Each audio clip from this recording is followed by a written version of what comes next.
right here. And you have from the Assyrian Empire, Tiglath-Pileser III was that emperor, right? And what he did, we looked at. Then the second one was Shalmaneser V, right? After Tiglath died, came into Assyrian Empire, right? Then after Shalmaneser V died, we have Sargon II came, right? There again in Assyria, right? And then after that, after Sargon died, you have Sennacherib, right? His successor came from Assyria, right? That so we learned that history, very important in understanding of Isaiah prophecy. Another contemporary of Isaiah is what we are going to look at very quick, right? That is Micah. Micah. Yes.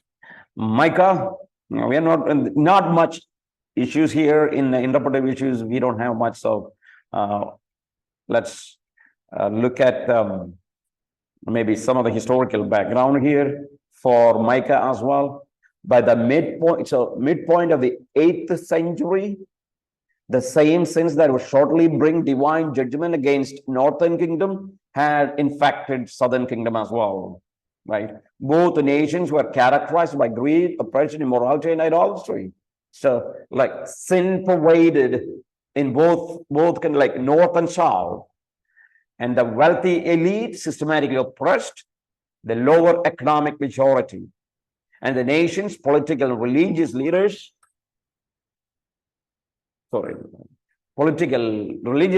rather than defending the rights of the poor, joined with the common cause with the wealthy, right? So that's what happened. Wealthy men started to oppress the poor by this time. And remember, we also learned Pekah, right? Pekah of the northern kingdom. He's the ruler of the northern kingdom. And Rezin, remember, we learned in the Isaiah's case, he's from Syria, formed a coalition during the period to overthrow the Assyrian dominance. It is the same history repeating here. They endeavored without success to force southern kingdom to join them. They want the southern kingdom, the Judah, to join.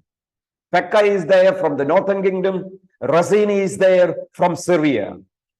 And they want Ahaz to join. Ahaz is the ruler of southern kingdom, right? But what happened? So strengthen the force to provide a buffer to south to counter Egyptian, because Egyptians can come from the south. So if they have Ahaz in between, there is a buffer zone. They can focus on the north of the Assyrian Empire. But Ahaz of the southern kingdom, with the Pekah's forces besieging Jerusalem, and against the advice of the prophet Isaiah, appealed to Assyria for assistance, right? We know the history. Tiglath-Pileser again of Assyria accepted the invitation, and Ahaz made a treaty with Tiglath-Pileser and sent his forces against the coalition. What happened? Syria was destroyed. Northern kingdom, remember, was subjugated. And of course, southern kingdom, Judah, was spared. For all practical purposes, southern kingdom became the vassal of the Assyrian Empire. So that's how Assyrian invaded the northern kingdom Israel under Tiglath-Pileser, right? Very important.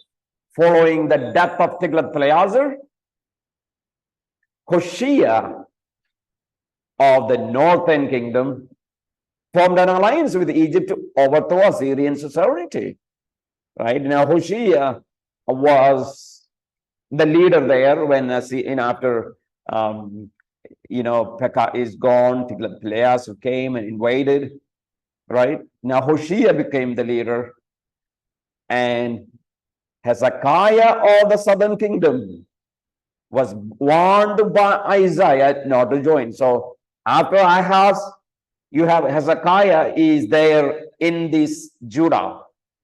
Ahaz is gone, Hezekiah has come. Isaiah warned, right? Hezekiah not to join this alliance, right? Because Hosea wants to make this alliance, right, with Egypt to overthrow. And Isaiah said to Hezekiah, don't go with the northern kingdom. And in 722 BC, an Assyrian army under the leadership of Sargon III defeated the northern coalition, destroyed the northern kingdom, and took much of the population, right? You know that Tiglath-Pileser began to invade. Tiglath-Pileser died, and you have Sargon III was there for a brief time. He came and he took the population from the northern kingdom away. So there was a depopulation was going on, right? Taking the Jewish people from the northern kingdom to Assyria, to other places, and bringing Assyrians back into Samaria and northern kingdom. And that's how it became a mixed race. Mixed race. With death of Sargon III, Hezekiah of the southern kingdom agreed against the counsel of Isaiah to support Babylonian resistance to Assyria. Right? By the time Babylon started to rise, and now what happened? Hezekiah is ready to support Babylon against Assyria. Until the time, Judah was supporting Assyrians. In 701 BC, Sennacherib of Assyria invaded Judah, destroyed many cities of southern kingdom, and laid siege to Jerusalem. Right now, this is the occasion. Right? You know that Isaiah warned Hezekiah, don't make alliance. You stand where you are, God will care for you. But he made an alliance with the Babylon. Sennacherib came, invaded. Now there is a siege against Jerusalem city. Hezekiah is in trouble because he's in a defeat mode. Hezekiah repented finally and asked God to deliver him from Assyrian forces. Right? God intervened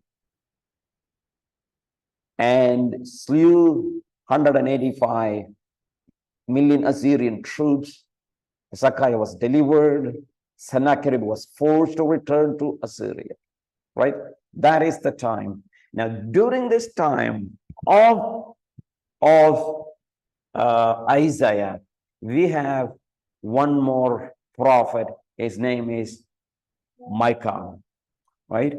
Micah. Yes. So he, according to superscription, Micah prophesied during the reigns of Jotham, Ahaz, and Hezekiah. Right? Look at the three kings of southern kingdom. So that is combining these references, suggesting that dating Micah's ministry from approximately 35 years, 735 BC to 700 BC. That was the time. So that means Micah was a contemporary of Isaiah. Contemporary of Isaiah. Some more information is given there for you, something that you can look at. Right? And so mainly you see Micah's ministry was mainly centered much at the time of Hezekiah. Hezekiah. But what about author? Right? Okay, what is his name means? Micah means who is like Yahweh. Who is like Yahweh? There were two prophets in the Old Testament with the same name. One is Micah or Micaiah, son of Imlah. who prophesied to the northern kingdom during the reign of Ahab. So there is another Micah already who was a prophet. He ruled at the time of Ahab. And he prophesied at the time of Ahab. Ahab was the king. The second is the other Micah is the Micah of Moresheth. He is the writer of this prophecy. So you have the second Micah. He's the writer of this prophecy. So you have two Micah. One was prophesied during the reign of Ahab. So if you read, you will see in this name. He, along with Isaiah, prophesied in the southern kingdom during the last half of the 8th century. He preached a message of judgment and deliverance to both the northern kingdom and southern kingdom. He prophesied judgment and deliverance. Perhaps, as no other, he focused on what was involved in true religion and acceptable worship. So the main thing was, okay, what is a true religion and an acceptable worship? His prophecy included number of predictions, fall of Samaria in 722 BC, he prophesied, invasion of Judah by Sennacherib, or Sennacherib, whatever may be the way you pronounce. In 771 BC, he prophesied the fall of Jerusalem in 586 BC. In chapter 3, he prophesied Babylonian exile, he prophesied in chapter 4. The birthplace of Messiah, he prophesied in chapter 5. The victory of the remnant during the tribulation, he prophesied. That is the end. So you have after chapter 5, at the end of chapter 5, everything, from the historical fulfillment is going to the far side. Then nations restoration in the land of Palestine is there, and especially that is from chapter 7. Maybe there is a clue here for also, and the reign of the Messiah in chapter 5, actually. So that's how his message comes, and when you read, you understand. I'm not going to spend time in unity or other things. Outline is given there, and